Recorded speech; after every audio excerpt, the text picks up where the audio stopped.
Bienvenidos a este nuevo seminario de IntelliJuris. Hace 8 días justamente dábamos una primera aproximación a las diferentes dimensiones jurídicas generadas por la pandemia COVID-19. Y en esa mirada general que dimos, identificamos varias dimensiones jurídicas específicas. Y hoy, en este webinar que vamos a tener, en este seminario en línea, vamos a entrar a uno de los ángulos que tienen que ver con la cuestión fiscal, con la cuestión de los impuestos y sus efectos sobre o con la pandemia. Para este seminario contamos con la participación de 3 muy distinguidos y distinguidas especialistas en materia fiscal. Nos acompaña, en primer lugar, la doctora Alil Álvarez Alcalá, quien es una muy prestigiada profesora de Derecho Fiscal, pero sobre todo tiene más de 20 años de experiencia asesorando integralmente a empresas y a personas en temas fiscales. Nos acompaña también Eduardo Revilla, quien tiene una larguísima trayectoria en las cuestiones fiscales. Fue un alto servidor público que tuvo diversas responsabilidades al interior de la Secretaría de Hacienda. Representó a México ante diferentes organismos internacionales, muy particularmente la OCDE. Ha escrito ampliamente sobre la materia fiscal y actualmente ejerce la práctica privada en el despacho de Deloitte. Finalmente, nos acompaña Luis Manuel Pérez de Hacha, socio fundador de IntelliJuris y quien tiene más de 30 años también de experiencia en la práctica fiscal, en el litigio y en la asesoría asesoría a diferentes empresas y a diferentes gobiernos también. Es un panel de lujo para este seminario virtual que vamos a iniciar. Y permítanme abrir con una breve nota introductoria, que es un reporte de 26 de marzo pasado que elaboró la OCDE. Voy a leer un pequeño párrafo que me parece contextualiza muy bien lo que queremos tratar en este seminario. Cito: las administraciones tributarias a nivel mundial están poniendo en marcha o considerando medidas para apoyar a los contribuyentes en su conjunto o clases particulares de contribuyentes infectados por el brote de COVID-19. Por lo general, las medidas para los contribuyentes individuales se centran en prevenir las dificultades y reducir las cargas dadas las restricciones vigentes en varios países. Las medidas para las empresas, tanto las personas jurídicas como los trabajadores por su cuenta, generalmente se centran en ayudar a aliviar los problemas de flujo de efectivo para ayudar a evitar problemas crecientes como la colocación de trabajadores, la incapacidad temporal para pagar a los proveedores y, en los peores casos, el cierre o la quiebra. Fin de la cita.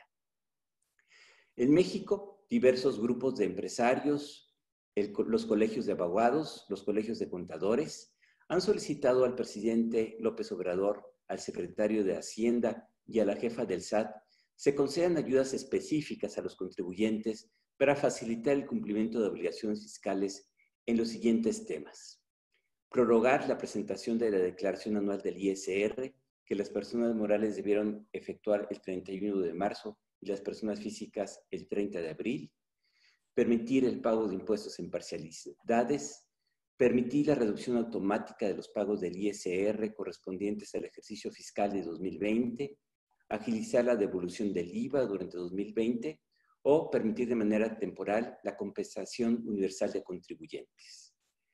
En el mensaje de ayer del presidente López Obrador, solo se refirió a uno de estos puntos, la devolución expedita de IVA. Los demás planteamientos no fueron atendidos ni tratados. Este seminario virtual va a analizar diferentes dimensiones de estas medidas, de sus efectos o de otros aspectos que tienen que ver con la contribución específica de México. Y le pediría en primer lugar a Lil Álvarez si nos hace un planteamiento general sobre las medidas de política pública que se pueden tomar en circunstancias excepcionales como las que estamos viviendo, en particular esta ocasionada por el COVID-19. Adelante, Ali. Muchas gracias. Muchas gracias. Gracias por invitarme. Yo he leído y he atendido las peticiones de diversos sectores, como bien lo relataste, y tengo una preocupación principal, y es que creo que van siendo como medidas parciales que nos saca del foco, que para mí es más importante, que es como un objetivo muy claro de políticas públicas. Yo te diría que el objetivo principal ante lo que estamos viviendo es evitar que la economía mexicana se quede sin liquidez. Eso es la tendencia o lo que están haciendo todos los demás países. Si nosotros analizamos las medidas que, como bien dices, ha resumido la OCDE y que vemos en diferentes medios internacionales, todos son tendientes a lo mismo, que es tratar de asegurarse que las economías no se queden sin liquidez. ¿Por qué es tan importante que las economías no se queden sin liquidez? Para no caer en una crisis de solvencia o de insolvencia en un segundo momento. Me explico. Hoy una empresa puede tener un problema muy particular de flujo. Y recordemos lo que dicen los americanos, ¿no? Cash is king. Entonces, una empresa para sus obligaciones del día con día necesita dinero, necesita flujo. Si deja de tener ingresos, puede enfrentar una crisis de flujo.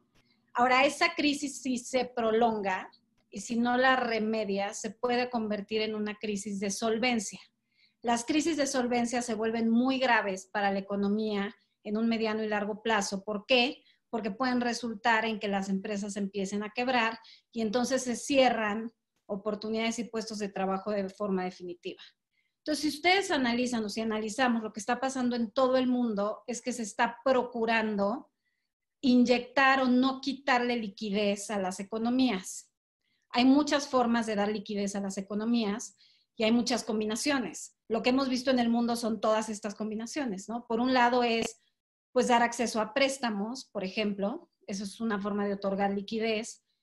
Y otra medida muy relevante y muy importante es evitar el pago de impuestos. ¿Por qué? Porque si yo pago impuestos, tengo que tomar una decisión de liquidez.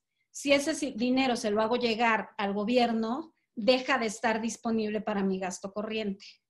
Entonces, yo diría que todo lo que están pidiendo los empresarios y las diferentes cámaras y sectores empresarios, todo es tendiente a la liquidez de las empresas y de la economía. Todos los ejemplos que hemos visto van a lo mismo. Oye, acelerar las devoluciones, eso es liquidez. Permitir la compensación es liquidez. Ahora sí que el nombre del juego es asegurarnos que la economía mexicana no se quede sin liquidez. Yo te diría que ese es un objetivo. El segundo que a mí me preocupa profundamente es cómo queda la economía o la realidad mexicana cuando termina esta crisis o esta pandemia. Y esto me preocupa en muchos aspectos que ya se han discutido en el seminario anterior y han sido muy discutidos en otros seminarios y en redes sociales. Es qué tan sólido queda el Estado de Derecho si no damos respuestas claras a las necesidades de los empresarios. ¿Qué tan fuerte queda la relación entre el contribuyente y el Estado mexicano si el contribuyente siente que el Estado mexicano no lo trató debidamente? ¿Cómo queda el Estado mexicano o la administración tributaria de este país si nosotros nos damos cuenta que somos incapaces de acciones colectivas organizadas? O sea, lo vamos a discutir seguramente a lo largo de este seminario, pero para mí lo importante es que no quitemos el foco de lo que yo creo que son los dos grandes temas. Uno es liquidez, liquidez, liquidez, y el otro es cómo queda el Estado mexicano en un segundo momento. ¿Qué relación genera con sus ciudadanos? ¿Qué relación genera con sus contribuyentes? Porque yo creo que eso va a decir mucho de cómo nos vamos a recuperar, si es que podemos recuperarnos rápido o menos rápido. Gracias, Ali, muy claro. Luis Manuel, en esta primera dimensión que tiene que ver con la liquidez, ¿cómo se relaciona esto con el cumplimiento de obligaciones fiscales? Desde el punto de vista de la política fiscal, ¿cómo podríamos abordar este problema del cumplimiento de las obligaciones en un entorno donde evidentemente lo que vamos a tener es falta de liquidez? Gracias, Sergio. Un gusto estar aquí con Alil y con Eduardo. Contigo ni se diga, por supuesto. La aproximación al cumplimiento de las obligaciones fiscales son podemos, para efectos de esta presentación inicial, centrarlo en dos grandes aspectos.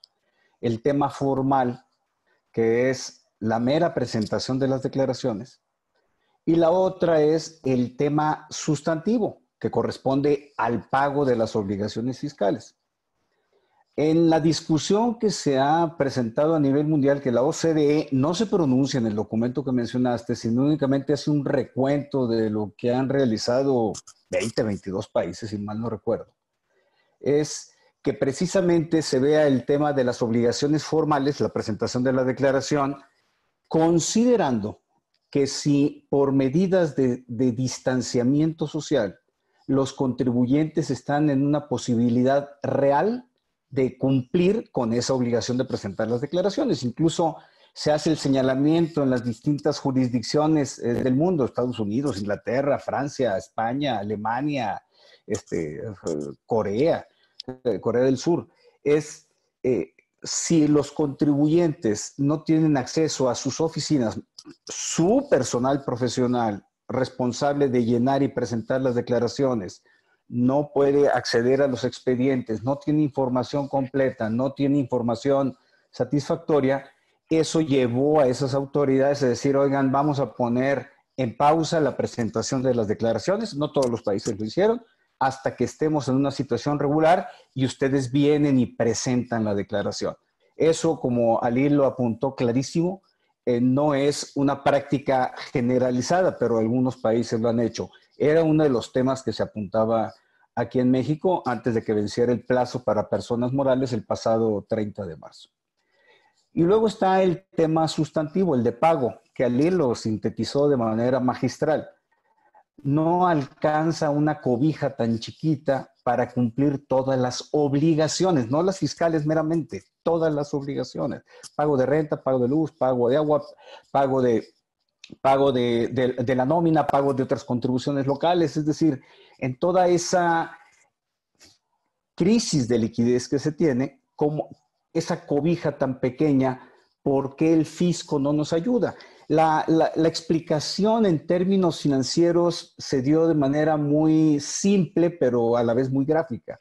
Es decir, no se trata de que el dinero, el fisco, el gobierno, haga un flujo para que me preste el dinero, sino que financieramente, vamos a llamarle, me facilita o me difiere el pago, me dé un crédito para que yo le cumpla esta obligación en 3 meses, como se estaba pidiendo en México, o déjame pagártelo en 12 meses.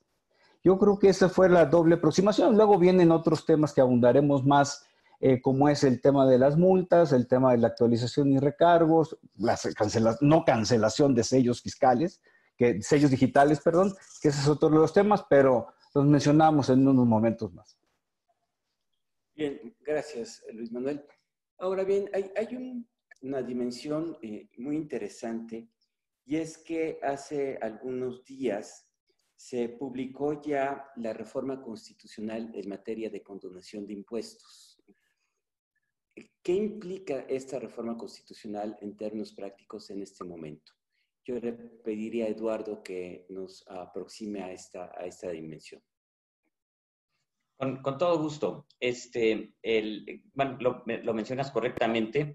El Ejecutivo envió una iniciativa de reforma constitucional hace unos meses para adicionar en el artículo 28, que contiene ciertas prohibiciones como los monopolios, los estancos, las exenciones de impuestos, agregar la palabra condonaciones de impuestos, pero dejando libre el resto del texto que decía en los términos que fijen las leyes.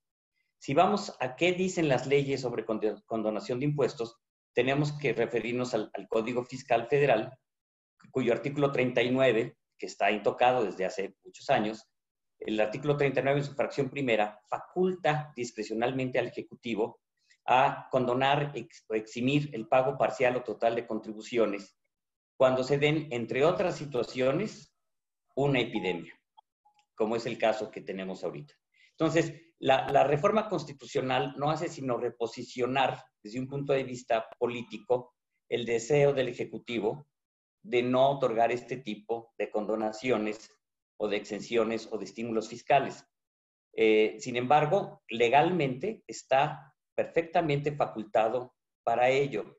Máxime que el propio artículo 39 reconoce en situaciones de fuerza mayor, como lo es los fenómenos meteorológicos o una epidemia, y textualmente la cita, en la que es factible que el Ejecutivo eche mano de este herramental normativo para aligerar la carga fiscal de los contribuyentes en situaciones extremas. Es decir, que siendo el Congreso de la Unión el legislador quien típicamente impone contribuciones o las exenta, precisamente el sistema jurídico mexicano dota de ciertas herramientas al Ejecutivo para que pueda responder rápidamente a este tipo de circunstancias. Un ejemplo lo tenemos en el 131 constitucional, que se refiere a la posibilidad de establecer cuotas al comercio, el comercio exterior, las cuotas de importaciones, etcétera, las cuotas compensatorias, como les llamamos, que son facultad del Ejecutivo porque tienen que hacer frente con rapidez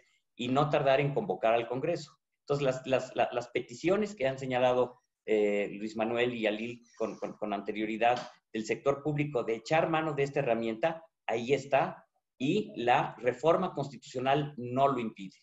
Lo que el espíritu del texto constitucional era no otorgar exenciones a título particular, porque sabemos que otras leyes fiscales tienen exenciones y son válidas desde el punto de vista de la generalidad y de los principios que la propia Constitución reconoce. Entonces, el artículo 39 puede aplicarse sin límite alguno, muy a pesar de lo que haya reformado el constituyente permanente.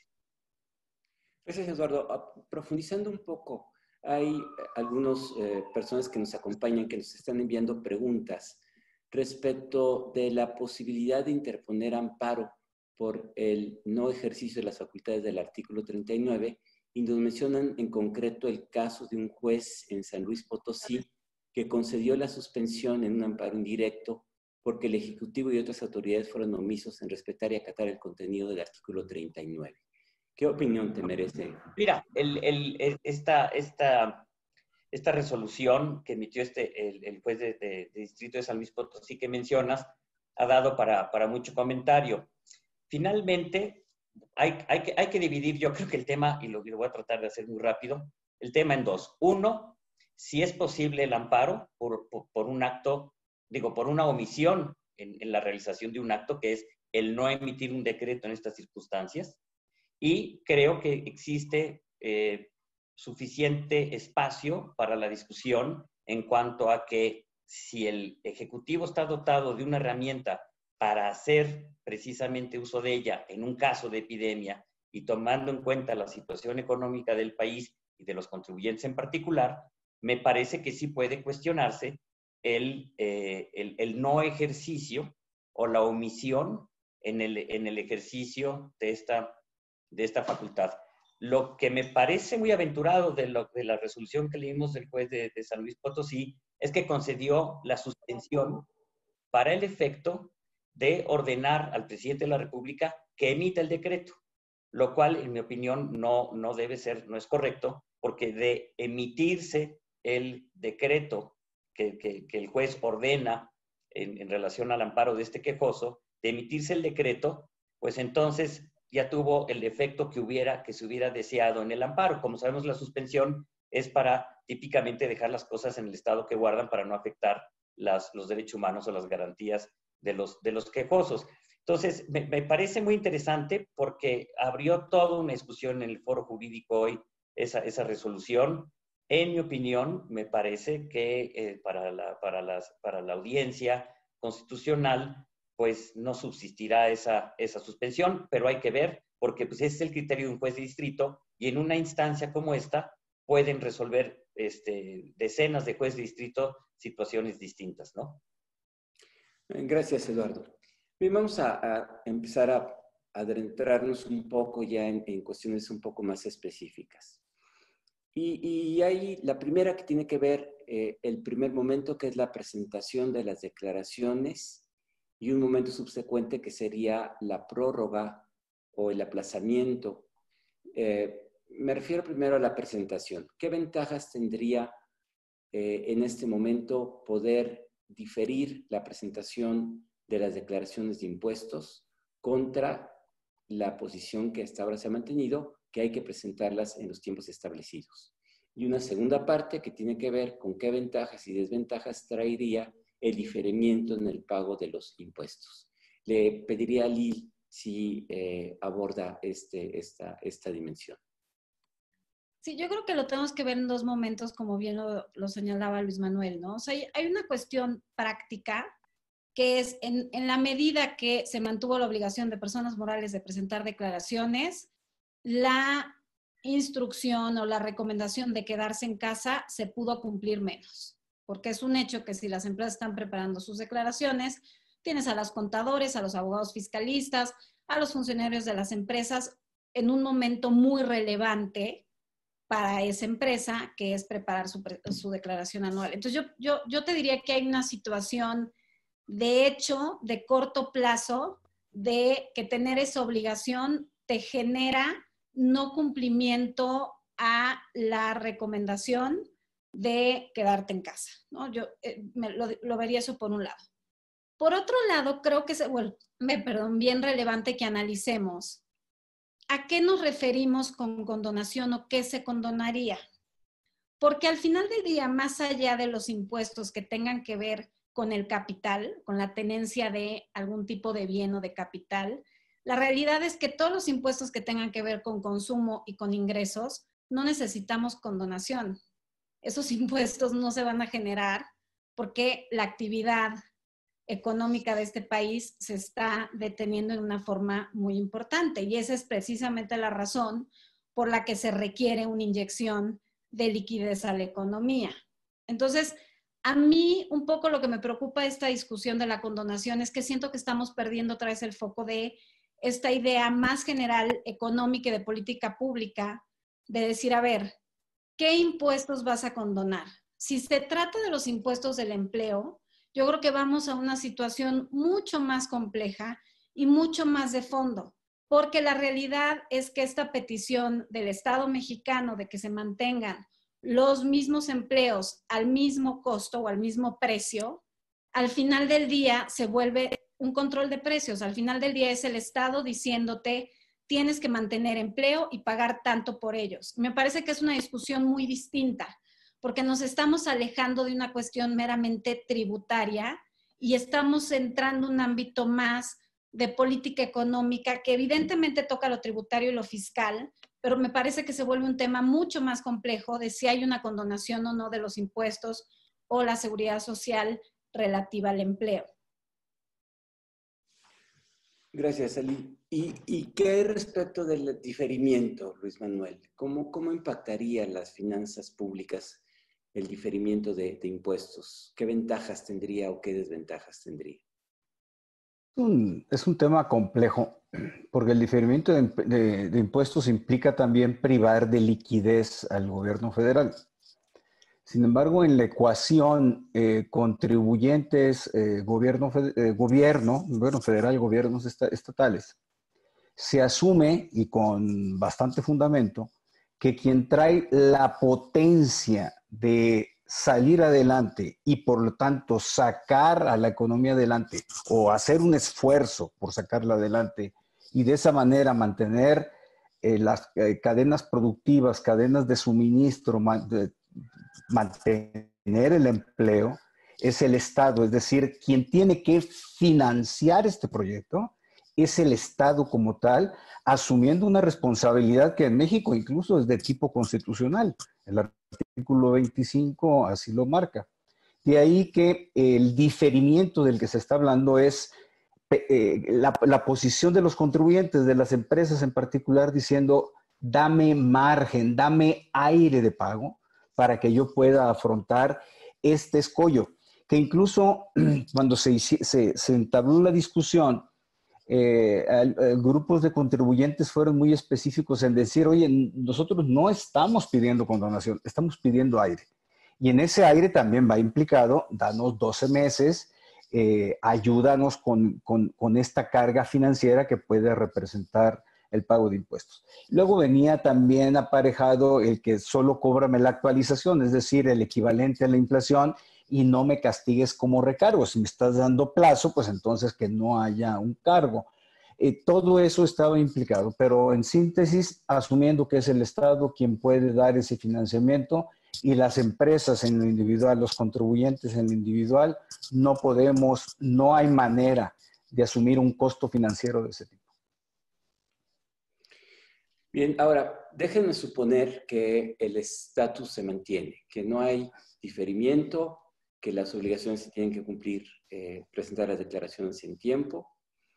El siguiente paso es el ejercicio de la facultad coactiva de la autoridad fiscal, tanto en términos de las multas y los recargos que se generan, como en el eventual cobro coactivo de créditos fiscales. ¿Cómo se vislumbra este panorama en 3 o 4 meses cuando estemos saliendo de la crisis y las empresas, o probablemente algunas empresas, tengan problemas serios de liquidez y llegue la autoridad fiscal, el fisco, y le diga, me debes impuestos? ¿Cómo analizar esta situación? ¿Qué podrían hacer las empresas? Volvemos a ver 39. ¿Hay algún remedio jurídico? Luis Manuel, creo que levantaste la mano y luego le pedimos a Eduardo que complemente. Sí, yo les doy una doble aproximación. Una de ellas la adelantó Alil, la legal. En un extremo dado, las empresas van a tener que, y es una experiencia que tuvimos en México un poco en 1995, a partir de la crisis de ese año, y otro tanto a partir de la crisis inmobiliaria de 2008, donde hubo solicitudes de concurso mercantil destacadas precisamente por ese motivo. En lo legal también podrían esperarse mecanismos de rescate, pero es a toro pasado todo eso, con los costos, el desgaste, los heridos que quedan en el camino y muchos muertos también.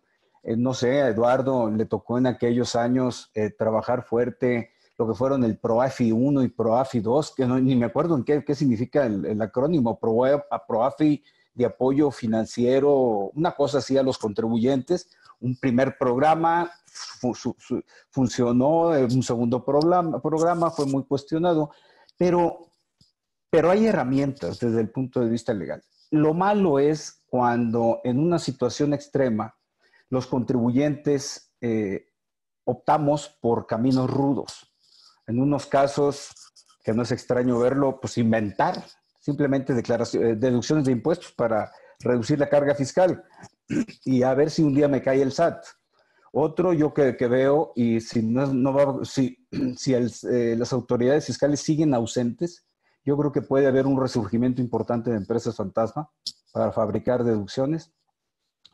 Y el tercero, que también es de índole práctica, como sucede en la selva, ¿no? En la jungla. Muchos animales feroces, vamos a llamarle los contribuyentes que estamos dolidos, heridos, furiosos incluso algunos, contra el gran elefante que le cuesta mucho moverse. Podrán ser cientos de contribuyentes, miles, decenas de miles de contribuyentes, en donde el aparato estatal sí pierde control de todos, contribuyentes que desaparecen, contribuyentes que dicen, bueno, pues cóbrame si puedes, o aquí está lo que me puedes cobrar, pero no lo estoy inventando, Sergio. Esto se presentó ya en los últimos 30 años, insisto, en 1995 y en 2008. No hay nada nuevo bajo el sol en estos temas. Eduardo, ¿qué lecciones de política fiscal dejaron esas crisis, tú que las viviste como autoridad? ¿Y qué lecciones o qué recomendaciones se podría hacer en este momento? Sí, mira, bueno, primero la pregunta de Luis Manuel, el PROAFI era el Programa de Apoyo a Deudores Fiscales. No tiene mucho que ver cómo se compuso el acrónimo, pero eso es lo que quería decir. Bueno, fue interesante el fenómeno, porque en primera hubo una limpieza de créditos fiscales que el fisco no sabía que le debían, ¿no? Entonces, sirvió para ordenar un poquito el tema de cuánta gente le debe al fisco en los últimos 5 años. Y recuperaron unas cantidades importantes en base a descuentos interesantes que ofrecía el programa. Luego también vimos que hubo casos en donde el fisco se llenó de inmuebles o de bienes en general, porque se permitían pagos en especie de muy difícil realización. Entonces, también se convirtió en un depósito, un almacén de muchos bienes inservibles. Pero digamos que el problema central se atendió y se resolvió. Hubo que quitar algunos efectos en el impuesto de la renta a las quitas que vinieron también de los bancos en aquella época, porque el tema del PROAFI vino también después de la crisis financiera del 95. Entonces, eso, como dice Luis, es un tema a toro pasado. Yo creo que lo que debe hacerse ahora es lo que sugiere Alil, adelantar el apoyo del Estado a la empresa formal, porque es finalmente la que mantiene una cantidad de empleos y de contribuciones sociales asociadas con el empleo, Infonavit, Seguro Social, etcétera, y no llegar al extremo de una vez que ya están con la espada ahí, a medio estoque, para decirlo en términos taurinos, venir a dar la puntilla. Porque la experiencia demuestra que el reaccionar tarde puede ser muy peligroso. Ahora, ¿qué puede pasar ahora? Porque tú puedes tener contribuyentes que están en la situación que señalaba Lil. Tengo algo de recursos, algo de flujo, y también lo señalaba Luis Manuel. ¿A qué lo destino? ¿Al pago de la nómina? ¿A la supervivencia de la empresa o al pago de sus impuestos? Porque por otro lado, no hay que olvidar que existe mandato un poco del mensaje que se ha dado en las últimas semanas de mantengan el empleo, paguen sueldos completos, no estamos en contingencia sanitaria, es una emergencia sanitaria, que es lo mismo, pero aprovechando un poquito la diferencia de términos, se ha aprovechado para no desproteger al trabajador. Me parece bien la posición del Estado de proteger el empleo, pero cuando el flujo alcanza para el empleo, para hacer funcionar la empresa y no para pagar impuestos, vamos a tener ahí que tomar una decisión. Ahora, hablabas de los cobros coactivos, del procedimiento administrativo de ejecución. Hacienda actuando para ir a cobrar lo que le deben si alguien que tenía los ingresos no pagó los impuestos.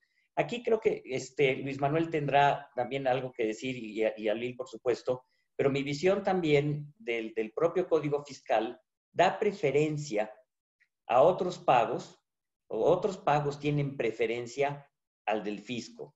Son los créditos, los intereses derivados de créditos hipotecarios debidamente registrados, el pago de la nómina, que ese sí es muy relevante, o inclusive para el pago en el caso de personas físicas, el pago de alimentos, estos definidos desde el punto de vista civil, como el pago de las colegiaturas o el pago de los médicos que tengo que hacer para mantener a mi familia. Todos esos tienen una preferencia sobre el fisco. Y creo que podría alegarse algo así en la eventualidad, porque hay una situación de fuerza mayor. No estoy pagando, no porque no quiera, sino porque no puedo. Y hay una causa de fuerza mayor reconocida por el propio decreto de hace una semana, que es esta emergencia sanitaria. Entonces, creo que ahí vamos a tener temas en tribunales, pero si esto se resuelve y los tribunales atienden a los principios jurídicos de la fuerza mayor, de la imposibilidad de pago, de la preservación de la fuente de empleo, todas estas cuestiones que no solo están en diversos ordenamientos legales, sino que están siendo mandatados por la forma en que están construidos los decretos recientes, creo que podrá aliviarse el tema. Pero, insisto, como lo dice Luis Manuel, vas a enfrentar ya al fisco con multas, recargos y actualización. Tocaste uno de los temas que nos han preguntado y es la fuerza mayor. ¿Cómo opera la declaratoria de emergencia por fuerza mayor en términos de la legislación fiscal, tanto para el pago si alegar no pago de impuestos por fuerza mayor, o bien si tiene algunas otras implicaciones? Luis Manuel, te pediría si abordas el tema. Es una pregunta que se ha hecho con reiteración en el foro, y fuerza mayor referido, pues regreso al cumplimiento de obligaciones formales, como es presentar la declaración como fuerza mayor de pagar contribuciones. Y luego aquí pues ya empezamos a segmentar cuando hablamos de contribuciones. La contribución del impuesto sobre la renta que corresponde a propios ingresos, el impuesto sobre la renta retenido a trabajadores, el IVA trasladado en operaciones comerciales de consumo, o bien los derechos. Un caso que se ha mencionado en el foro, tenemos muchas playas, es si quienes son los concesionarios de playas tienen que pagar los derechos por la disposición de los bienes del dominio público, que son las playas públicas. Desde mi punto de vista, se actualiza una justificación constitucional válida en un tema de proporcionalidad, y si lo queremos ver de proporcionalidad constitucional en cuanto a la razonabilidad que existe para justificar un pago, como desde la proporcionalidad tributaria del artículo 31, fracción 4. A mí me parece que ese supuesto llevado a esos casos podría ser exitoso. En algún momento dado, en el pasado no muy lejano, estoy hablando de unos 6, 8 años, cuando se presentaron algunos problemas penales para algunos contribuyentes, no es exactamente el supuesto, pero daba una idea, porque no enteraban las retenciones de impuestos efectuadas a sus trabajadores. A un trabajador formalmente le pagaban 100 pesos, le retenían 20 pesos y le entregaban 80 al trabajador. Los 20 pesos de retención debían enterrarlos al fisco. Eso actualiza un delito inmediato en el artículo 109 del Código Fiscal de la Federación. En aquellos tiempos, una argumentación que prosperó en algunos casos penales es que había una causa de imposibilidad en el cumplimiento, porque los contribuyentes acreditaban que ellos nada más tenían 80 pesos, que fueron los que le entregaron al trabajador, y en muchas ocasiones era de dinero que obtenían por préstamos bancarios. Entonces nunca tuvieron los 20 pesos que correspondían a retenciones. Y eso fue un argumento que no terminó de decantarse y de pulirse, pero que sí tuvo éxito. No es un caso de fuerza mayor, pero evidencia los temas de imposibilidad. Es decir, no puedo cumplir, es una situación real, está legalmente por un órgano constitucional declarada la fuerza mayor como una excepción general, una excepción válida de incumplimiento general de obligaciones. No estoy hablando así en términos absolutos, pero sí en el caso fiscal, perfectamente acreditable ante una falta de liquidez patente. Bien, déjame regresar a algunas cuestiones generales. A ver, aquí parece que hay varios dilemas y varios balances complejos. Voy a sobresimplificar. Por un lado, el Estado mexicano diciendo, no modifico las reglas ni de presentación ni de pago de impuestos porque requiero los ingresos fiscales para financiar los programas sociales. Estoy simplificando el argumento, pero esta es la esencia. Por otro lado, el hecho de que muchas empresas no van a tener liquidez para pagar impuestos, pero tampoco para pagar a sus trabajadores y otras cuestiones. ¿Cómo equilibrar este dilema desde el punto de vista de la política fiscal, Ali? Y aprovecharía la segunda pregunta. Desde el punto de vista del empresario, cuando tiene que optar, no tiene recursos suficientes para pagar todo, ¿cómo priorizar?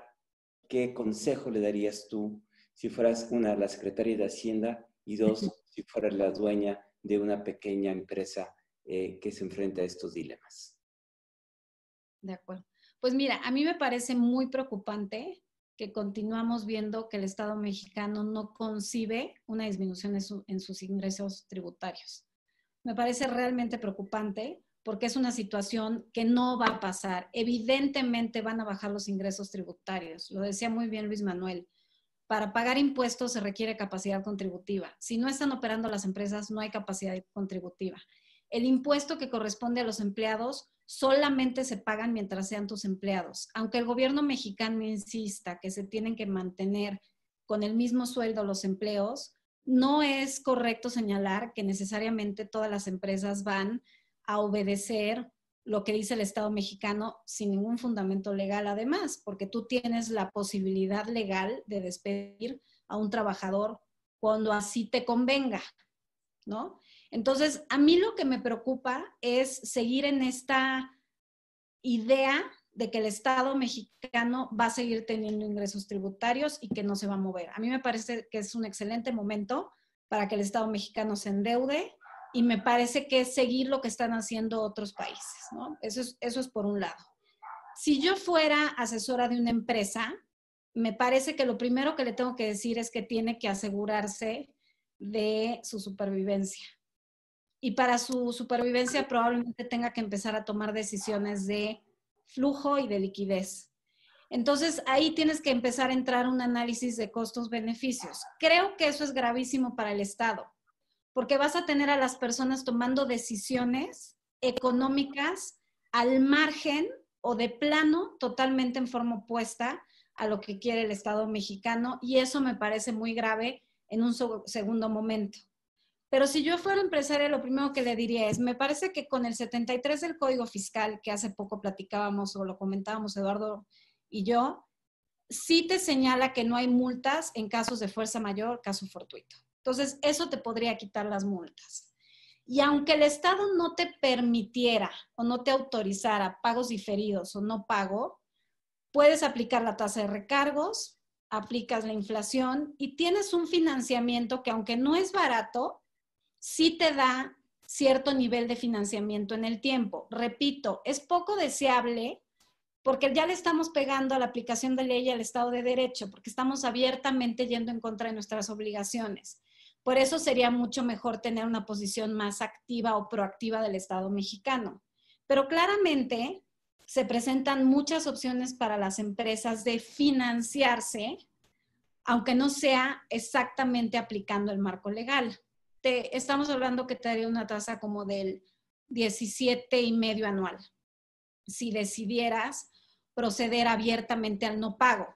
Con un tema adicional, y eso, digo, hay muchos estudios en todo el mundo de economía de la conducta. Entre menos confíe la gente en el sistema tributario, hay menos cumplimiento voluntario. El cumplimiento empieza a depender 100% de la coacción. Y el problema de la coacción es que es cara.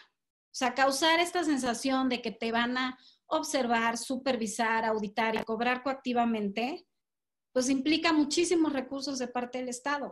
Entonces, otra vez, es muy mala idea depender 100% de cumplimiento coactivo y esperar a que la gente o dejar que la gente se empiece a comportar al margen de la legalidad. Por eso reitero y repito, yo creo que el Estado mexicano necesita tener una posición sumamente proactiva en otra obligación constitucional, que es la rectoría de la economía nacional. O sea, me parece que están dejando de lado una obligación al no involucrarse. Ali, si te sigo en tu explicación, lo que estás diciendo es que hacer como si no pasara nada y mantener la ortodoxia en términos de me tienes que pagar, lo único que va a generar es una situación de hecho, de elusión de la norma y de desconfianza y de enojo y de otro tipo de repercusiones en la conducta de los contribuyentes, en vez de alentar desde la otra perspectiva, reconocer lo que está sucediendo, recurrir al endeudamiento del Estado, ¿sí? Para poder subsidiar este tránsito penoso que tendrán que hacer las empresas y poder acercarnos a un cumplimiento más flexible de la norma que incentive que con el tiempo esto se recupere. ¿Te estoy siguiendo? Sí, totalmente. Y con un tema que me preocupa. Primero, no es elusión, es evasión. O sea, es ir en contra directamente de la aplicación de ley. Y segundo, y por eso decía, analicemos en un segundo momento, ¿qué pasa cuando pasa este problema tan grave de la pandemia? Pues vas a tener tribunales gastando muchísimo dinero en dirimir situaciones que hoy son muy poco claras. Llevamos semanas discutiendo lo que decía Revilla, Eduardo Revilla, la diferencia entre contingencia y emergencia sanitaria, porque tiene implicaciones súper relevantes desde un punto de vista laboral. Eso va a terminar en un tribunal o en tribunales y eso es muy costoso para el Estado mexicano. Es muy costoso para el Estado mexicano que terminemos discutiendo en un tribunal si aplica el 73 del Código Fiscal para que no haya multas o no.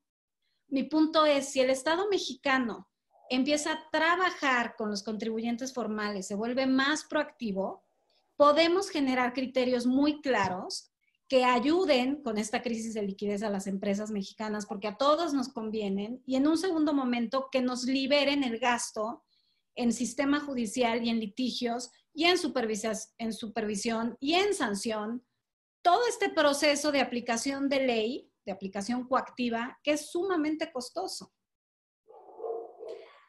Eduardo Alil mencionó un tema complejo, espinoso, que tiene que ver con la necesidad de que el Estado mexicano adquiera deuda.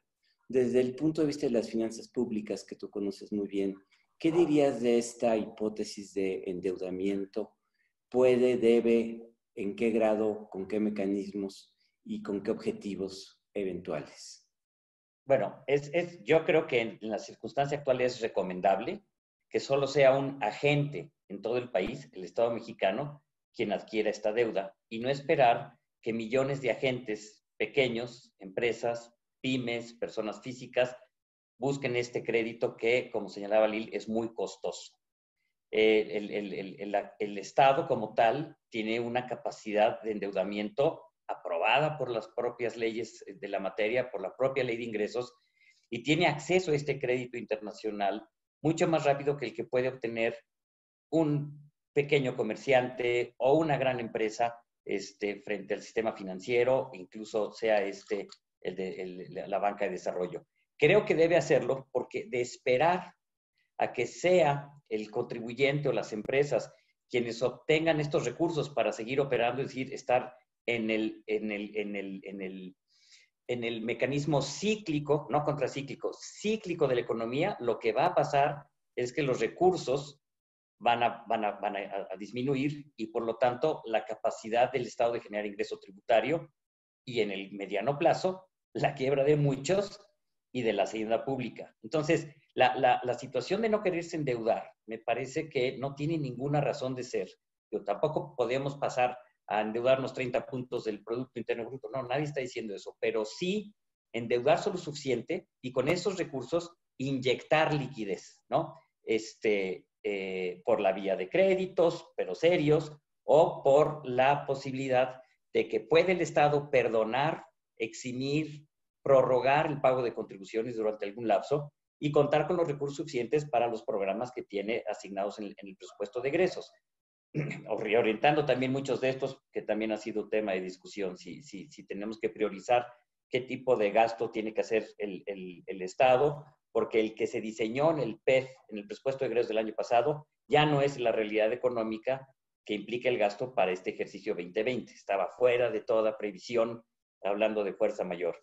Entonces, creo que debe endeudarse, creo que está en un muy buen momento de hacerlo y no depender del milagro que esto, por una economía cíclica, le deje exactamente el número de ingresos tributarios proyectados en la ley de ingresos para hacer frente al gasto público. Eso no va a pasar.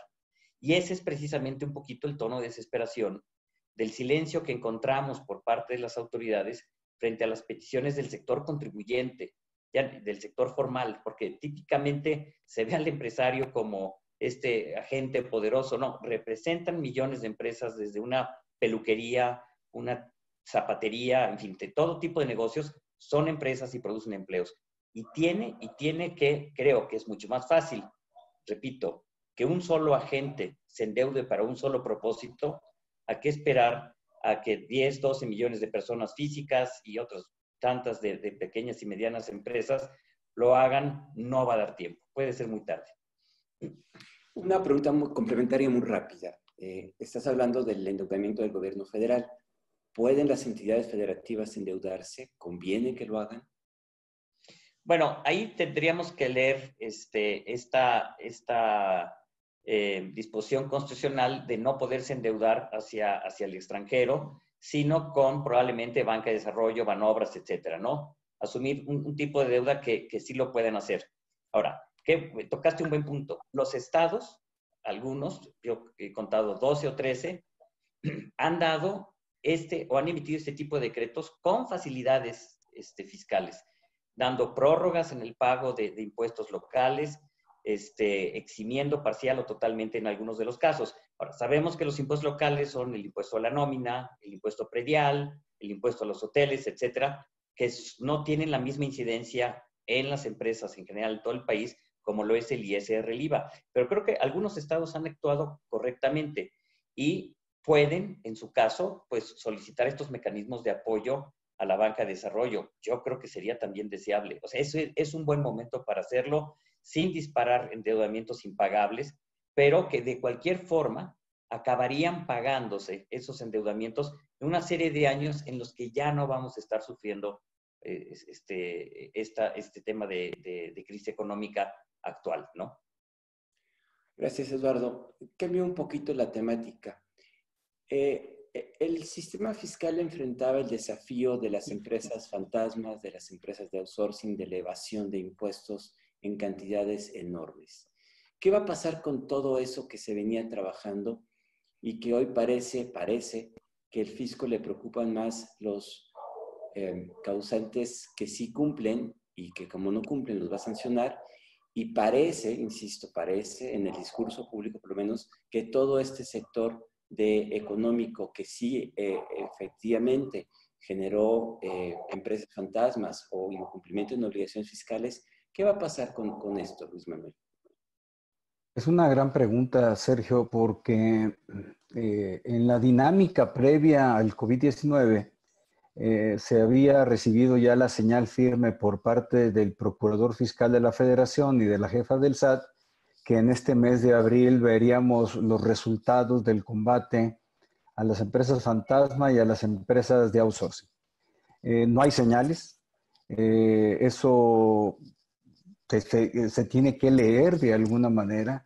La parte penal, desde mi punto de vista, tendría que mantenerse vigente porque lo que fueron las empresas fantasma, pues no son empresas, son sujetos depredadores de la hacienda pública. Lo que hemos estado hablando es del empresario establecido, del empresario que invierte, del empresario que corre riesgos, del empresario que crea fuentes de riqueza. Los sujetos que han desfalcado a la hacienda pública con empresas fantasma no son empresarios. Yo creo que esa es una diferenciación que tendríamos que marcar fuertemente. Lo mismo en respecto de las facultades de comprobación. Estaba leyendo una nota de que se están contratando un número grande de auditores para visitas domiciliarias que son presenciales. Lo que se ha hecho en otros países es que las visitas domiciliarias, las inspecciones físicas, como se conocen en otras jurisdicciones, se han detenido precisamente para mantener temas de distancia social eficiente y se han privilegiado otros mecanismos de fiscalización. Pero hay algunos países que incluso han puesto una pausa por algunos meses a los mecanismos de fiscalización para no terminar de darle una estocada de muerte a los contribuyentes. Si estamos hablando de un flujo presente para poder cumplir obligaciones presentes, fiscales presentes, con mayor razón, si viene un acto de fiscalización, no que sean inocentes, lo único que están diciendo los fiscos de otros países es, vamos a hacer una pausa, 3 meses, y en los 3 meses reactivamos todo este mecanismo. Yo creo que todo eso son temas que tendrían que estarse discutiendo en México. Y el otro gran tema, que incluso pues, es el que genera inquietud ante el incumplimiento de obligaciones fiscales, es la posible cancelación de los sellos digitales. Que también en México se está diciendo, se habla de que están decenas de miles en el inventario de contribuyentes a los que se les va a cancelar el sello digital.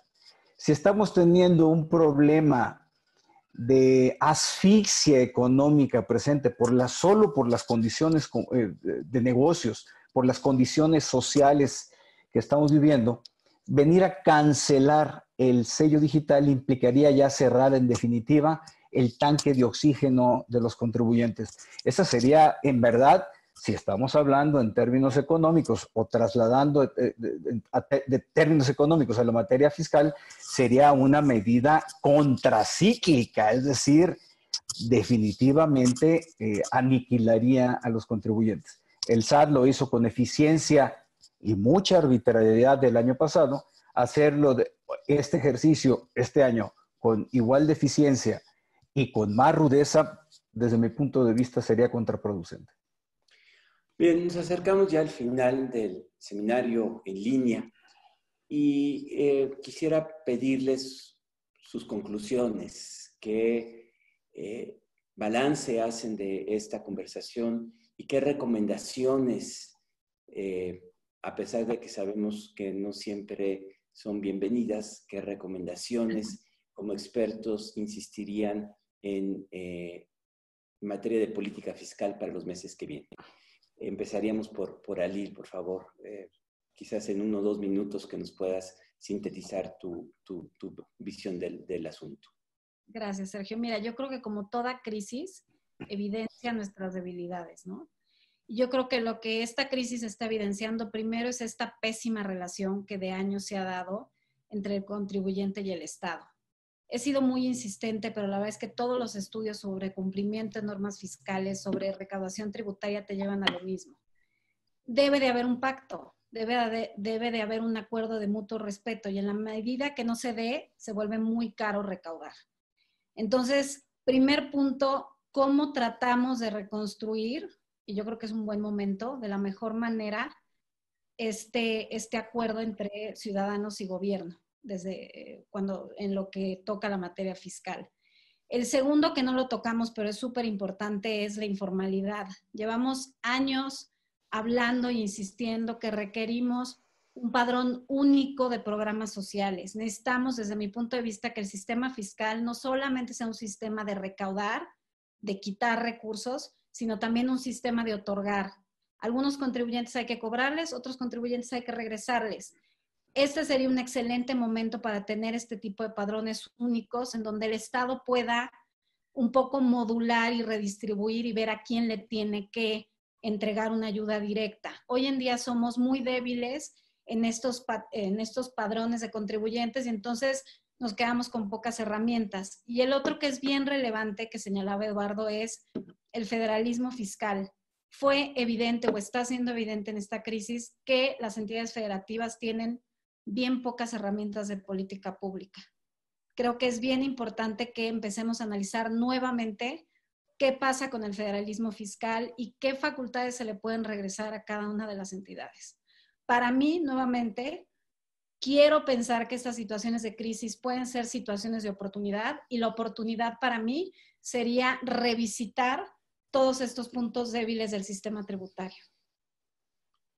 Gracias, Ali. Luis Manuel, ¿qué hacer para inyectarle confianza al sistema? ¿Qué balance harías de este enorme riesgo que estamos viendo de volver a destruir lo que se había logrado de generar confianza en una situación tan crítica como la que estamos viviendo? Yo me centro en 2 grandes aspectos. Uno, las decisiones de política fiscal conforme a las circunstancias que se tengan que tomar. Una decisión de política fiscal está implicada en una decisión de Estado con alguna variante macroeconómica, económica, que tiene que ser atendida. Esa es una aproximación. Otra aproximación es los mecanismos de recaudación. Cuando estos mecanismos de recaudación se convierten en la esencia de la política fiscal, quiere decir que no hay una política de Estado atendiendo a un tema particular como es la crisis. Entonces, esos son los 2 grandes derroteros. Porque si tomamos como núcleo de una política fiscal los mecanismos de recaudación, el paso inmediato a una política depredadora se da automáticamente. Lo que se tiene que cuidar, pensando en corto plazo, no se diga en mediano y largo plazo, y siempre ha sido una referencia en México, incluso en otros momentos críticos, es no destruir la fuente tributaria. Si unos mecanismos de recaudación plagados de insensibilidad, desconociendo una realidad, en ánimo de tener una recaudación inmediata, costosa e ineficiente, como lo ha señalado Alil, va a provocar la muerte de contribuyentes, va a provocar la sequía, la aridez de las fuentes tributarias. Y en esa parte, el restablecer un entramado empresarial va a ser muy complejo. Se escucha lo siguiente, mira, en el gran número de empresas en México, las MIPYMES son 96%, ese es un dato que tú conoces más, 96, 97%. Se dice, bueno, pero la aportación a la recaudación no es tan importante como el otro 2-3% de las grandes empresas. Sí, si lo pensamos en cuanto a segmentos, pero si lo vemos en el entramado que representa entre cadenas de producción, cadenas de suministro, pues todo es cíclico. Entonces no puedes pensar en que los chicos mueren, los medianos mueren y los grandes van a subsistir. Esa es una irrealidad que tenemos que tener presente en la parte tributaria. Gracias, Eduardo. ¿Qué balance harías finalmente para cerrar este seminario? Muy brevemente, creo que no añadiría mucho más de lo que ya han dicho mis queridos ex socios y colegas, Alil y Luis Manuel. En resumen, se trata de un tema de justicia fiscal y eso se trata de un tema de justicia social o justicia general. No puede ser que estemos enfrentando esta crisis y que el único agente que no quiera ver dañada su bolsa sea el Estado. Es decir, no puede el Estado establecerle a todos, páguenme, no corran, no hay condonaciones, no hay facilidades, yo necesito mi dinero. Ese esquema va a hacer que reviente el sistema fiscal actual mexicano y eso no es deseable. Por lo tanto, creo que es muy importante que no importa que puedan pasar una semana o 2 semanas más, es fundamental que nuestras autoridades hacendarias recapaciten y que cuiden a sus clientes, que son los contribuyentes, que finalmente somos los que todos aportamos al erario del cual nos tenemos que beneficiar todos. Pero si no se da este elemento de reconocer que no se vale que solo algunos sufran y yo no, yo necesito mi recaudación, se va a descomponer y desbalancear más aún todavía la relación jurídica entre contribuyentes y fisco y esa sería muy mala señal. Bien, pues con esto concluimos este seminario a distancia. Les agradezco mucho a Lil, a Eduardo, a Luis Manuel, esta hora que nos han regalado para poder conversar e indirectamente hacerlo a través de las preguntas con quienes nos han acompañado esta noche. E invitar a todos a que próximamente tendremos un nuevo seminario, en esta ocasión para tratar los aspectos laborales de la pandemia que estamos viviendo. A todos, muchas gracias, buenas noches y los esperamos pronto en otros seminarios de IntelliJuris.